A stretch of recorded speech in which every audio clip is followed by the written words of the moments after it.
Hi.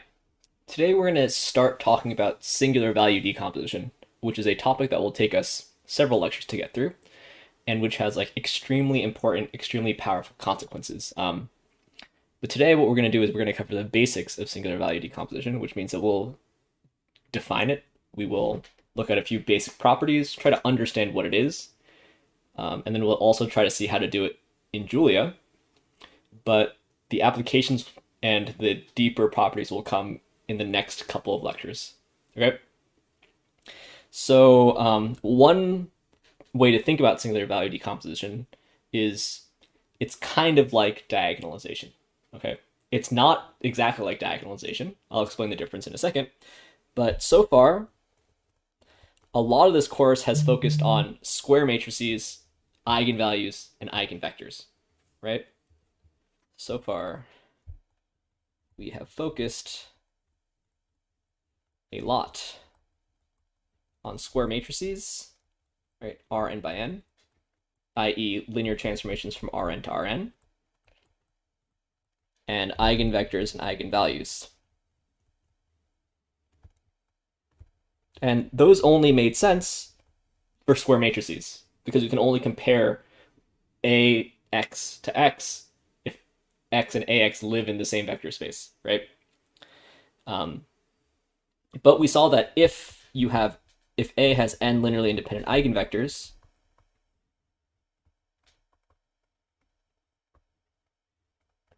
then you can always factor A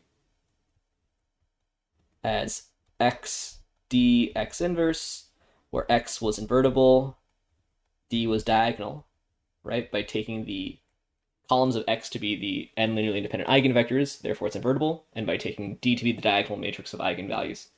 Okay, and I say we factored A because we broke A up into the product of matrices, and this factorization tells us about A.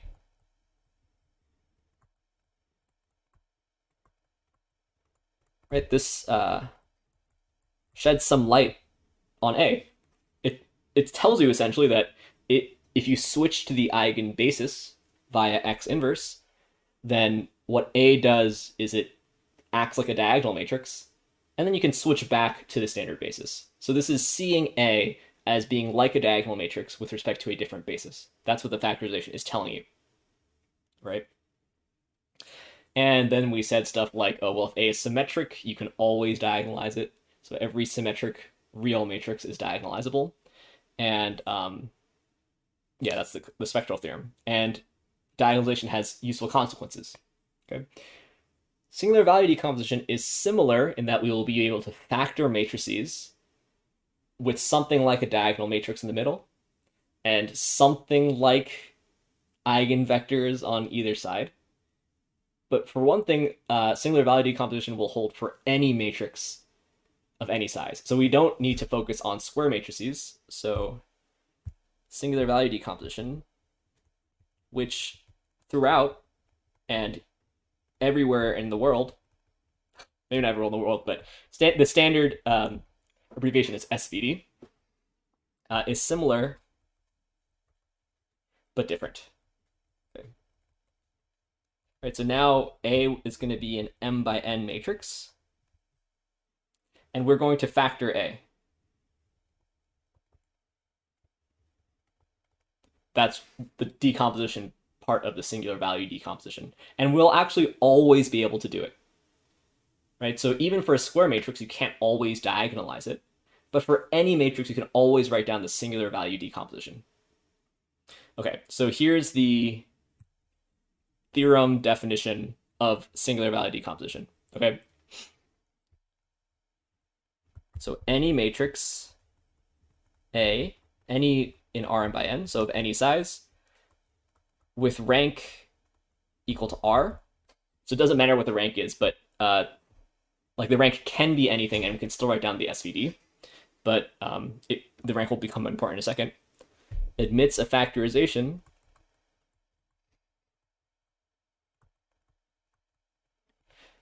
A equals U capital sigma V transpose. These are the traditional letters used for the singular value decomposition, called a singular value decomposition.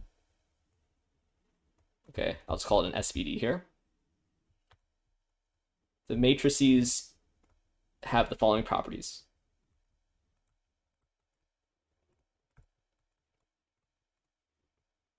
Okay, so first of all, U, which I'll write as columns. Okay, so I'm going to list the first R of them. But there are M columns, and this is a square matrix. So this is an R M by M. Is orthonormal, so that means that it has orthonormal columns. Which also means that U transpose is the inverse of U, and it's invertible.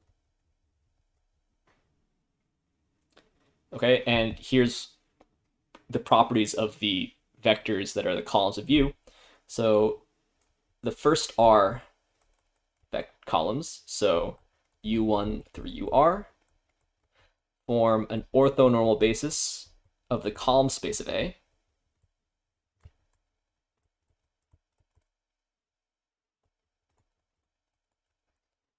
And then the remaining vectors are an orthonormal basis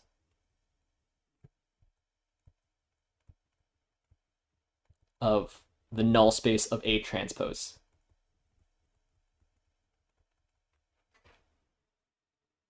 Okay, and just to recall from what we learned a couple lectures ago, these two spaces are orthogonal complements inside of Rm. Right? So altogether, the M vectors are first R give you a basis for an orthonormal basis for the column space, and then the remaining give you an orthonormal basis for the orthogonal complement. So altogether, they give you an orthonormal basis of Rm. Okay. These vectors, all of these UIs, these are called the left singular vectors. So let me just label them here. These are called left singular vectors because they appear on the left side of the SVD. Okay, now V, so just to point out that in the singular value decomposition, the matrix that appears is V transpose. I'm telling you what V is. So this matrix, you have to take the transpose inside of the SVD. So again, the first R columns will be special, but this one has N columns. It's a square N by N matrix. It's also orthonormal, which means that its transpose is its inverse.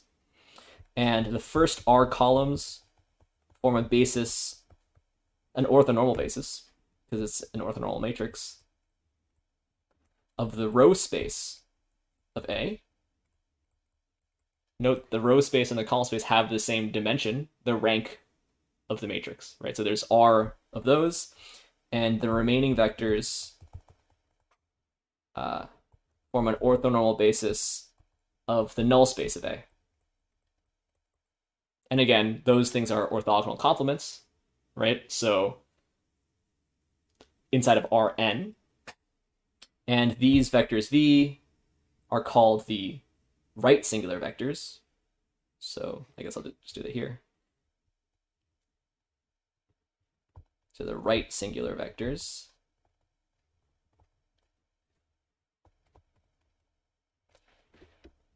Okay, and then sigma, how much room is this going to take? So sigma is a non-negative M by N matrix. So the same size as A, the same shape as A. With only non-zero, whose only non-zero entries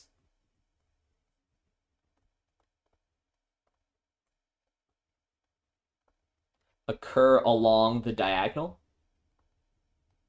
I'm going to put it in quotes.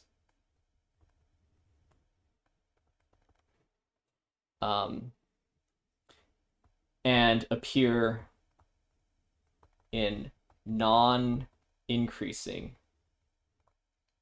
or right, roughly decreasing, but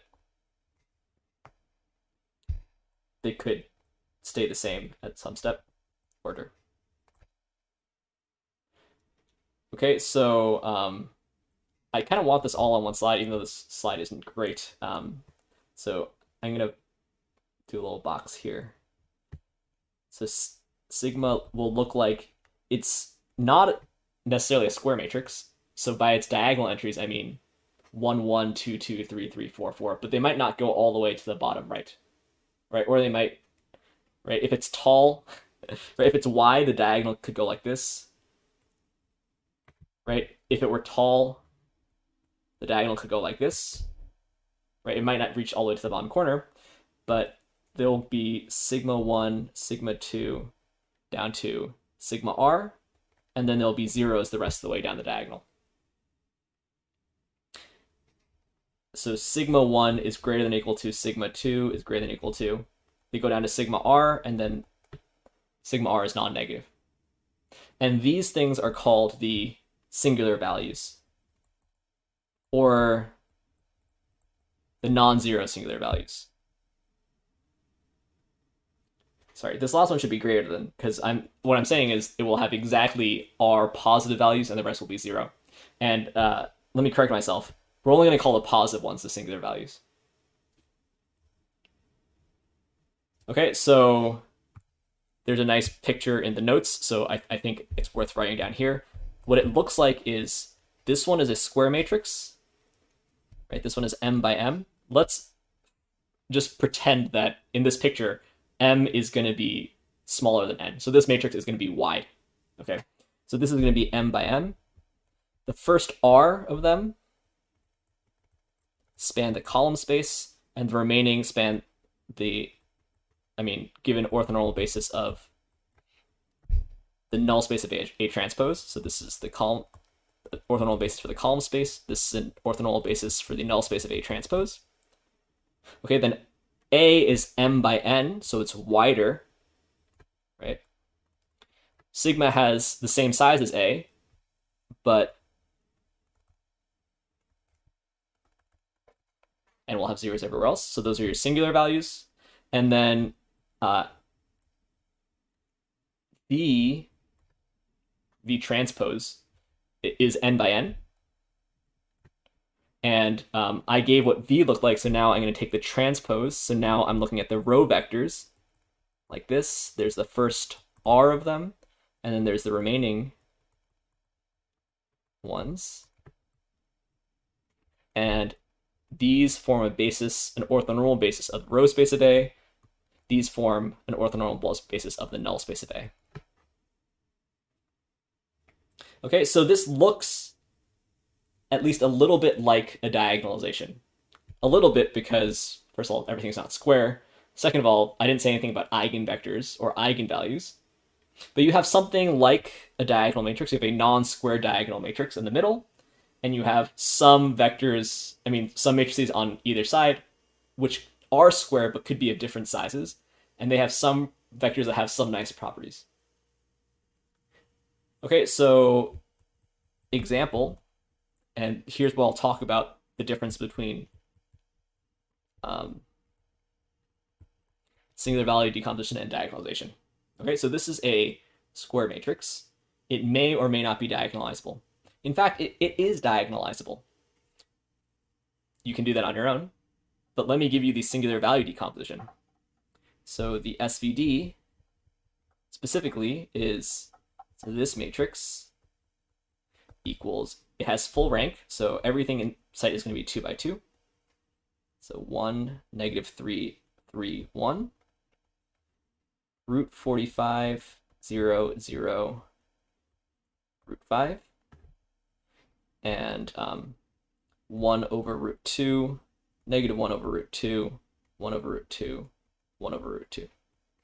Okay, really this 1 over root 10 needs to go inside of the U. So I'm going to put it there because it really does. Otherwise, this matrix is not going to be orthonormal.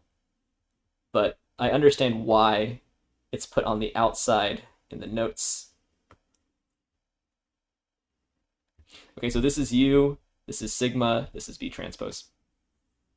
Okay, and I said that A is diagonalizable, but this is different. So A is diagonalizable.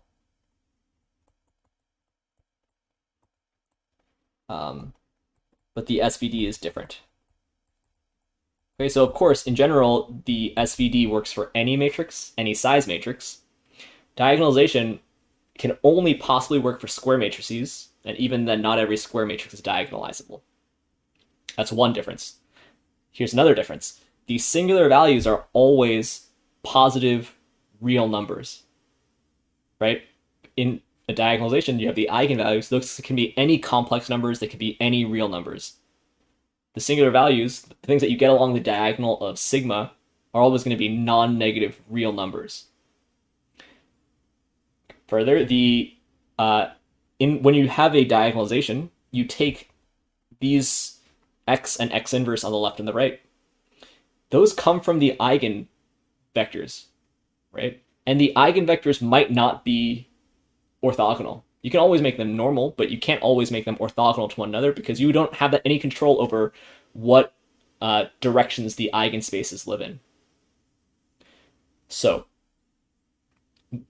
this is a different thing than diagonalization, okay? But we will see that it's trying to achieve a similar thing, okay? Again, with diagonalization, you can think of it as you change basis to a nice basis, the eigenbasis, then the linear transformation does something nice, then you change basis back. We'll actually see later on that that's kind of what the SVD is doing, just to a different kind of basis, right? So the first matrix changes basis, but it does it using an orthonormal basis. So you change to some nice orthonormal basis where the linear transformation does something really nice. And then you're going to change back, right? But since you're changing from one orthonormal basis to another, you can really think of it as some kind of rotation. I'm being vague because we haven't seen any of the applications yet, but I want you to keep that in mind, that it's related to diagonalization. It's a similar idea, but it is a different thing. Diagonalization and SVD are two different things, even when a matrix is diagonalizable. Okay, so with these matrices, you should check everything that this theorem says. You should check that the matrices are orthonormal. You should make sure that, so the thing has rank 2, so you only get the first R, right? It's 2. So they will form an orthonormal basis for the column space of A. The null space of A transpose is just 0. You should check that the rows of V transpose, in other words, the columns of V, form an orthonormal basis of the row space of A. And you should check that, okay, I guess it's clear to see that the singular values are all non-negative real numbers. Now what we should do is we should figure out how to compute this thing in Julia. So let's switch to Julia. Okay, so let's run Julia, and then let's give Julia our matrix. And I'm going to use the 2x2 example in the notes. You should run this on the 3x3 example, just to make sure that you can do it. So there's our matrix A, and we want to make sure we're using linear algebra in order to have the SVD command. Then we just compute SVD of A. Okay, and we look at what Julia gives us. It gives us the matrix U, gives us the singular values, so not the matrix, but the singular values, which should go along the diagonal, and it gives us the matrix V transpose. Okay, so it doesn't give us V, it gives us V transpose, but it tells us that because it says the VT factor. Okay, now one thing that you may notice is that this is not exactly the same U that I gave you a second ago. And why is that? We'll see in a second that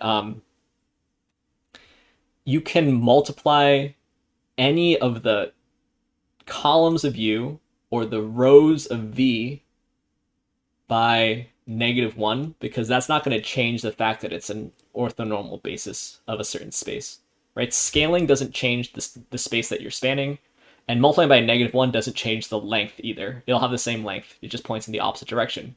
So if I multiply the first column of U by -1, and I multiply the first row of V transpose by -1, you'll get the SVD given in the notes. So this is beyond the scope of the notes, but SVD is unique up to multiplication of the rows of U by -1, any of the rows, any number that you want, and the multiplication of any of the columns of U that you want, and any of the rows of V that you want, assuming that your singular values are in decreasing order. So once you fix that, it's basically unique except up to a point where it's obviously not unique, which is multiplication by -1. Okay, so now back to the slides. Okay, now we're going to try to understand something about the singular value decomposition given in this theorem. And let me just point out that we're not actually going to prove the theorem. We're not going to prove the existence of the singular value decomposition. That's beyond the scope of this course. In this course, we want to look at the applications. But in a higher level standard textbook on linear algebra will probably include a proof of the existence of the singular value decomposition. Okay, so some properties. Right, so that's horribly written, properties. So let's suppose that we have written in the singular value decomposition as given in that theorem. Now what we're going to do is we're going to consider the matrix, the positive semi-definite matrix, A transpose A. Right? That's symmetric. It's positive semi-definite. You can write it as something transpose times something. And now, if you consider using this SVD, what do you get? A transpose is going to be V sigma transpose U transpose. That's A transpose times A is U sigma V transpose. Right? And then since U is an orthonormal matrix, U transpose is the inverse of U. So you get V sigma transpose sigma V transpose. And then, okay, sigma is M by N. Sigma transpose is N by M. And they only have diagonal entries. So what you'll get is a square matrix whose diagonal entries are sigma squared, sigma 2 squared, down to sigma R squared, and then zeros the rest of the way. Because if you multiply, you should just do this, right? Sigma and sigma transpose look very similar. You're just changing whether the matrix is wide or tall, and you're just going to end up squaring the diagonal entries. Okay, now but look at what we've done. This is a diagonal matrix.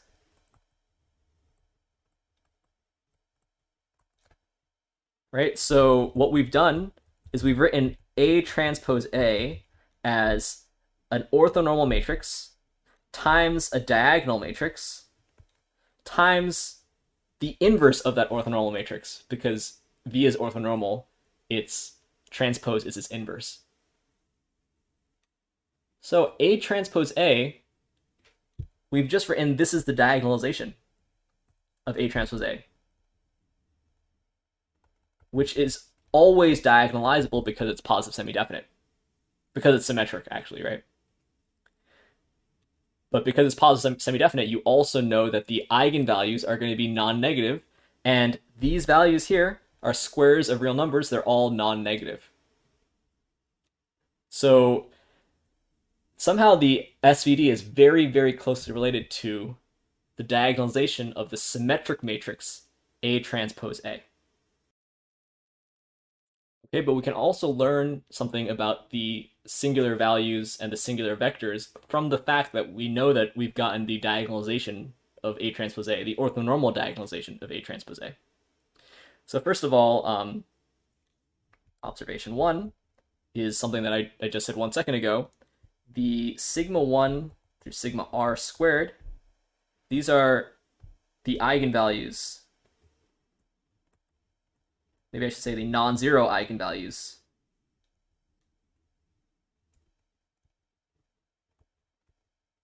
of A transpose A in non-increasing order.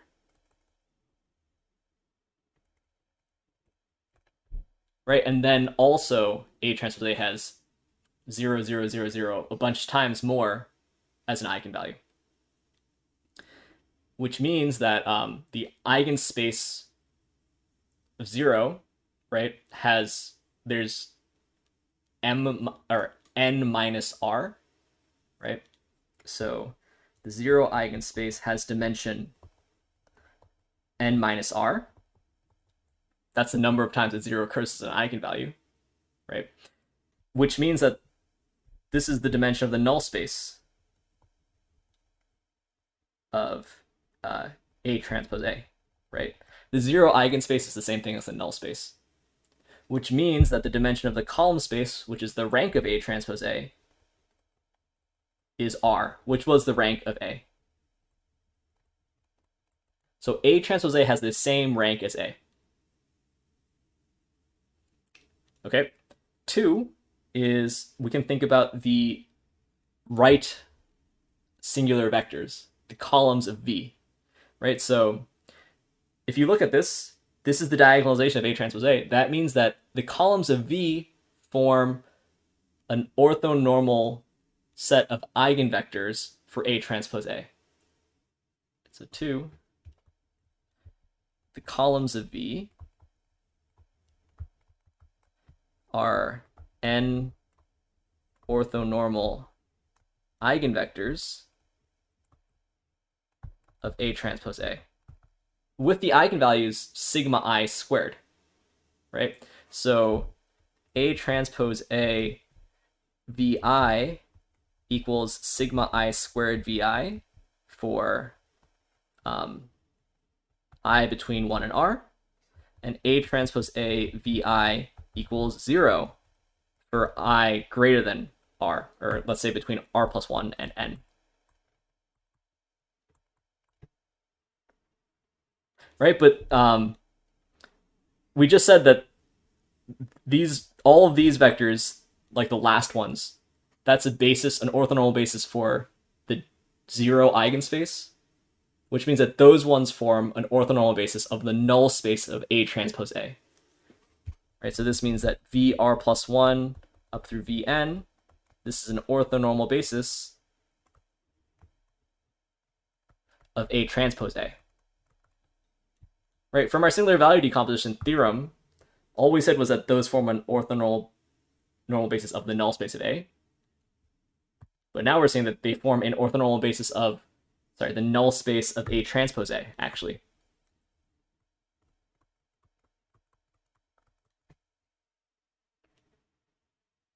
Right, of course, in general, the null space of A sits inside of the null space of A transpose A, because if x is in the null space of A, that means that ax equals 0, which of course means that A transpose ax equals 0, which means that x is in the null space of A transpose A.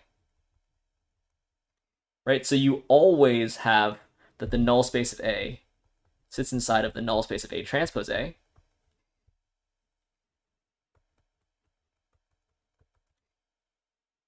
But now remember that A and A transpose A have the same rank R, and they have the same number of columns n. Right? This one matrix is m by n. This matrix, though, is n by n. They have the same number of columns, which means that by the rank nullity theorem, they have the same null space dimension. Right? So maybe I should say that. So rank of A equals rank of A transpose A equals R. Also, the number of columns of A equals the number of columns of A transpose A. So by the rank nullity theorem, the nullity of A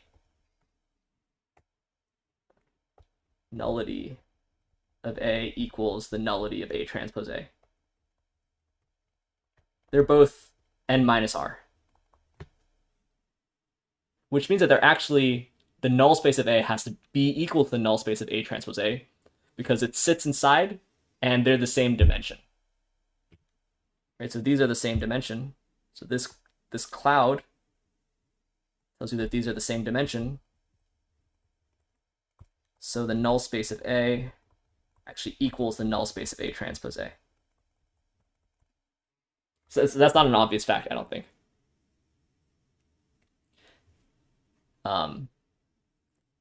Which tells us that what we said in this singular value decomposition theorem is true.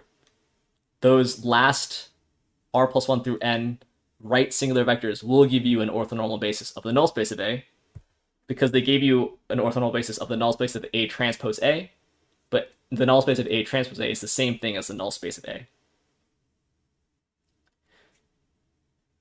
Okay. And then since the entire set of vectors is an orthonormal basis of Rn, that tells you that the remaining vectors will give you an orthonormal basis of the orthogonal complement of the null space of A, which is just the row space of A. Okay, so I guess we kind of are proving the existence of the singular value decomposition, right? No, I assume the existence of the singular value decomposition here. But assuming that a singular value decomposition existed, then we're showing that it does have the properties that we claimed. Okay, so this whole slide says that the Vr plus 1 through Vn is an orthonormal basis of the null space of A. And since I now have the rest, I have R vectors that are an orthonormal, that are all orthonormal and orthogonal to all of these, they must form a basis of the orthogonal complement. But the orthogonal complement is just the row space of A.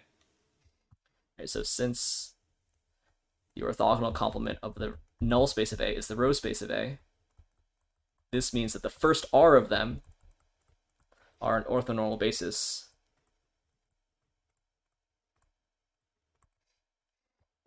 of the row space of A, which is what we claimed. Okay?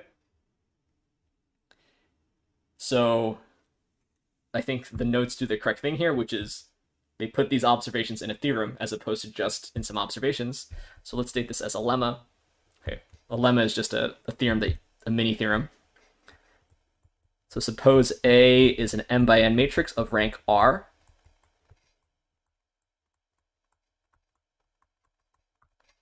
Then the singular values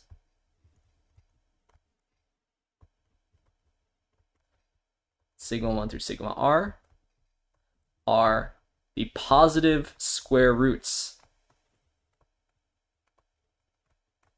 of the R positive eigenvalues of A transpose A to the right singular vectors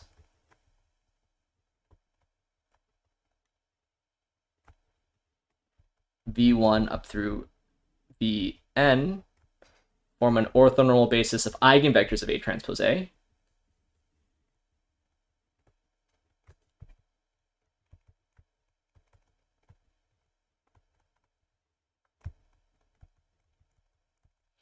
And the first R of them are an orthonormal basis of the row space of A.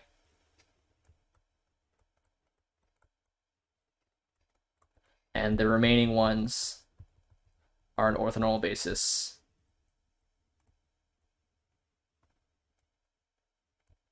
of the null space of A. We will use at least some of these facts as we explore some of the implications of the singular value decomposition.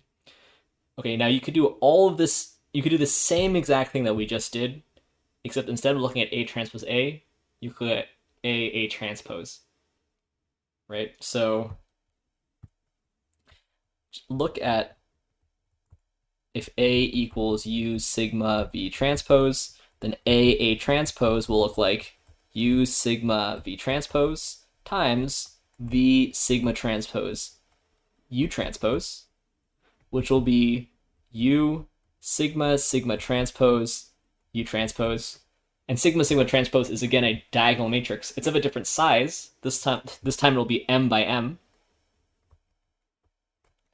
And the U and the U transpose are different size than before, but everything that we just said before will apply to this A transpose instead. And so you can trace through it. Also, the notes gives a different way to get to these conclusions. But the point is that the left singular vectors will basically satisfy this theorem, this lemma, except instead of for A transpose A, it will be for the matrix A transpose. Okay, so let me just state it. The argument is actually exactly the same, but the notes do give it, again, kind of a slick way to look at it in a slightly different way, but let's not worry too much about that. I just want the result. So A is an m by n matrix with rank R. Then 1, the singular values, sigma 1 through sigma r of A are the positive square roots of the R positive eigenvalues of A transpose. Right? And 2, the left singular vectors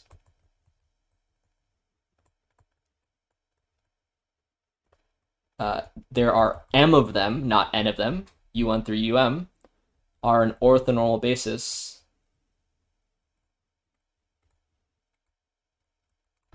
of A transpose. And now I just need to be careful.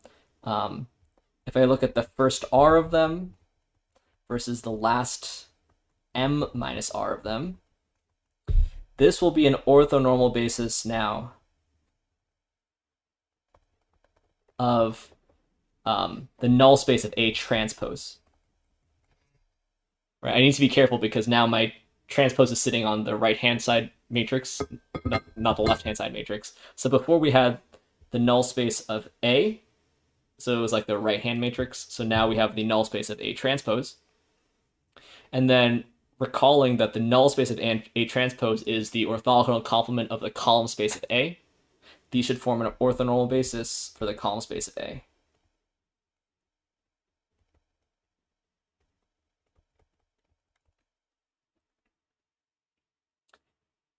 Okay, so note that in these two lemmas, we've defined these singular values twice. Once as the positive square roots of the positive eigenvalues of A transpose A, once as the positive square roots of the positive eigenvalues of A transpose. Okay, and A transpose A and A transpose are different sizes in general. One of them is n by n, and one of them is m by m. But they have the same rank, which is the rank of A, which means they have the same number of positive eigenvalues. And so it turns out that their positive eigenvalues are actually the same. They just have a different number of zeros trailing at the end.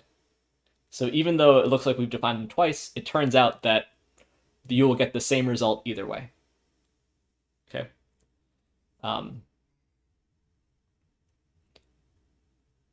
Good. Now, there is an example fully worked out in the notes, taking this this matrix A and looking at A transpose A, taking its orthonormal diagonalization and conjuring up the different parts of the SVD. So I think that you should go through that on your own. It will help you understand these lemmas better. But the result is that you will get, this is the SVD. Of course, really in practice, if you ever want to compute the SVD, you should do it in software, basically all the time. But you should remember where it comes from, which is diagonalizing A transpose A is sort of enough to give you the right singular vectors and the matrix sigma.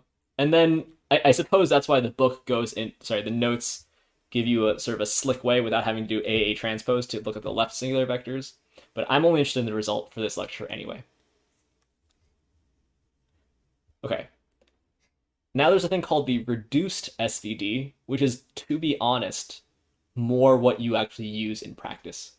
Okay, so the full SVD contains a lot of information, right? It contains an orthonormal basis of Rm, an orthonormal basis of Rn, and then the R singular values. It turns out that most of the time you don't need to keep track of all of this information. You can keep track of strictly less. So let's look at what parts of the singular value decomposition actually really matter in terms of data that they contain about A. Okay, so remember that the SVD looked like this. I had R columns, and then I had another m minus R of them. And then, what did I say? I said that M is going to be longer. Right, so then I had sigma 1 through sigma R, and then zeros down to here. And then I had a big square matrix, a bigger one, and I had V1 transpose, VR transpose, VR plus 1 transpose, VN transpose, right? Now, what happens when I multiply? Well, when I do this multiplication here,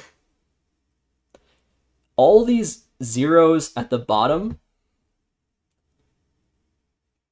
are going to end up being multiplied by these columns. Right? If you think about what happens when you do the multiplication, the fact that there's zeros everywhere below this line means that those rightmost columns are not going to matter. What you'll get is the product of these two matrices will be sigma 1 U1, sigma 2 U2, sigma R UR, and then 0, 0, 0. If you actually do this multiplication, you'll see why.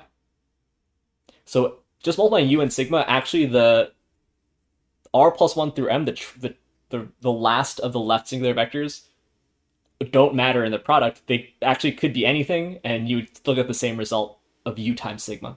And then you have, of course, still V1 transpose down to VR transpose, and then VR plus 1 transpose down to VN transpose. Okay, but now when you do this matrix multiplication, what happens? Well, this thing, when you multiply this left matrix by this right matrix, right, this part is going to end up being dotted with the components of that part, right? Which means that actually you could ignore that for the purposes of matrix multiplication. For each entry that you compute, if you look at the last m minus r columns here and the last n minus r rows here, they'll always contribute 0 to what you're adding together to get that entry. So it turns out that this product is the same product as if you just truncated this matrix, and I now need to truncate this matrix to make the sizes match. Okay, so let's just think about the sizes here. This matrix was m by m, this one was m by n, and this one was n by n. Right? That meant that this one was m by n, because I multiplied the first two together, and this one was n by n. And the product was m by n, again. This one now is m by r. I've cut off all but the first r columns. Here, I've cut off all but the first r rows. This one is r by n. So the product will still be m by n. So this equality is definitely still possible. In fact, this equality is true. So I've shrunk the matrices that I'm multiplying, but I've shrunk them in a way that the product is going to be the same size. And the point is that since all of these columns were 0, they don't contribute anything when I multiply anyway. And these bottom rows don't contribute anything because I was multiplying them by zeros always. So actually the entire product only depends on the first r columns and the first r rows. So this product is the same. Okay, and now I can sort of unmultiply the first two bits to see that this is the same thing as U1 UR sigma 1 down to sigma r, which is actually going to be square, and V1 transpose down to VR transpose. Okay, this one now is going to be m by r. I'm just remembering the first r of them. This one is now square r by r, and this one is r by n. Okay, so because only the positive singular values, only the r positive numbers matter, and the rest of the zeros don't matter, when you do the product, I might as well forget the all but the first r left singular vectors and all but the first r right singular vectors, because this product will still give me a, even though I'm remembering less information. Okay, the difference here, of course, is that these matrices U and V are not going to be orthonormal matrices because now they're not even square. They could still be orthonormal. No, we defined orthonormal only for square matrices. They still have, U still has orthogonal columns, and the rows of the right-hand matrix will still be orthonormal. They're all length 1 and they're orthogonal to one another, but they're no longer orthonormal matrices because they're not square matrices. But the point is, if all you care about is information about A, you don't need to keep track of all of the information in the full singular value decomposition. You only need to worry about the first r of the singular vectors and the first r of the right singular vectors and the r positive singular values. So this is called a reduced singular value decomposition because you're containing less information, but you still contain all of the information about A. That's the important part. So this is called the reduced singular value decomposition.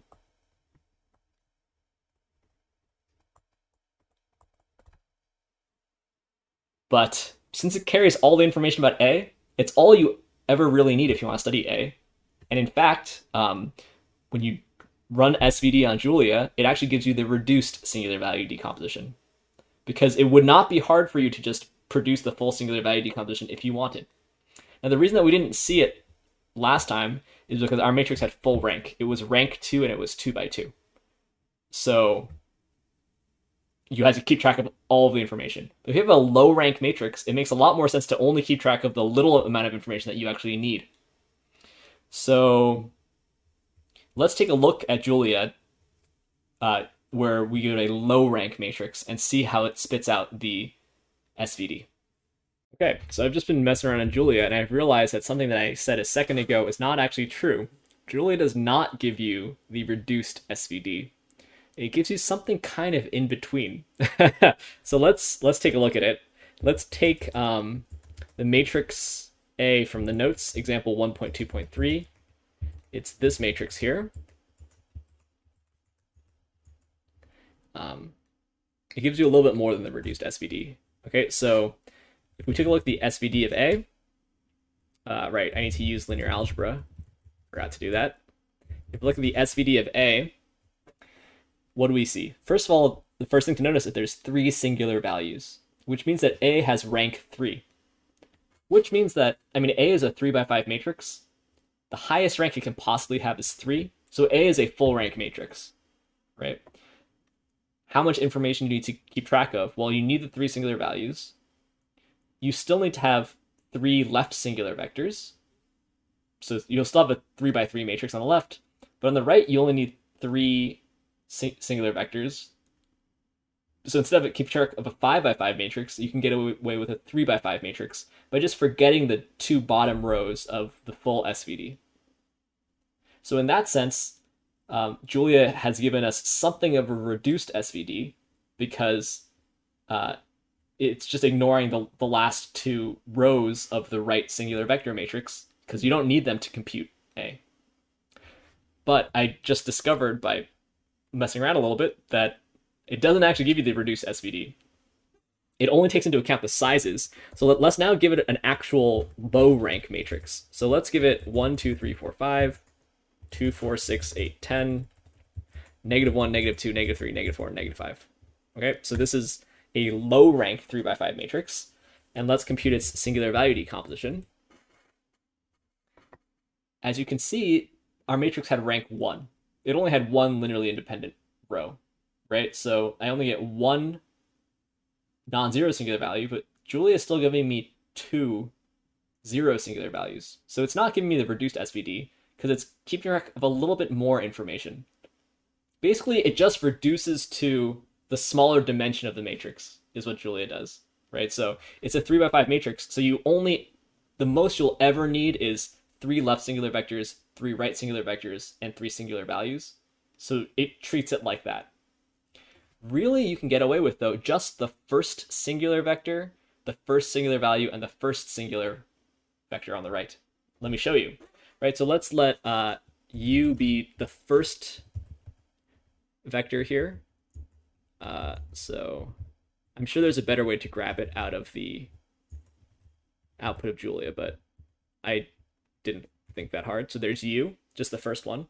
Let's let sigma be just this first singular, the only non-zero singular value. I think I've typed that in correctly. And let's let v transpose be just the first row of that matrix.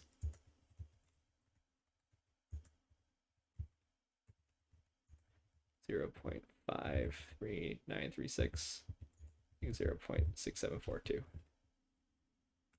Okay. Now, if I take u times sigma times v transpose, just the first things, I actually do recreate a up to rounding error, right? 1, 2, 3, 4, 5, 2, 4, 6, 8, 10, -1, -2, -3, -4, -5. So the reduced SVD would be just the first singular, the first left, first right, and first singular value. So Julia gives you a bit more than the reduced. It just reduces down to the smaller dimension of the matrix. So you could get away with less. It always gives you the amount of information you need plus perhaps a little bit more. Okay, so that's that. We're going to have several more lectures on SVD and applications of SVD.